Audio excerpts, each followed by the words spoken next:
August 2025, and the new Highmark Stadium is entering its most exciting phase yet.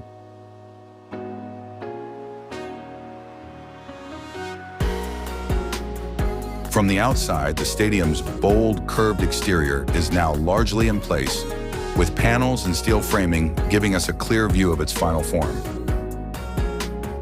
The iconic canopy roof is taking shape, promising both style and shelter for Bills fans. Step inside and progress is equally impressive. The massive seating bowl is nearly complete, wrapping around the future natural grass field that will host the first kickoff in 2026.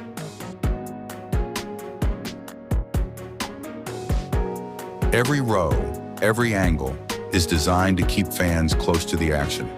The concourses and access points are taking form, with escalators and stairways being installed to move thousands of fans quickly and comfortably on game day. On the west side, the glass facade is now rising skyward, giving the stadium a modern, open look and flooding interior spaces with natural light.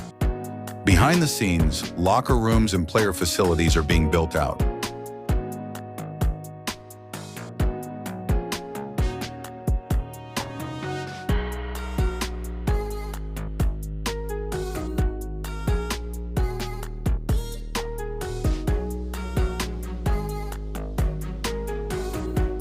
With wiring, utilities, and finishing touches underway. With a $2 billion investment in seating for around 62,000 fans, this isn't just a stadium, it's a new home for the Bills Mafia. In just 1 year's time, this place will roar to life for the very first time, marking the start of a bold new era in Buffalo football.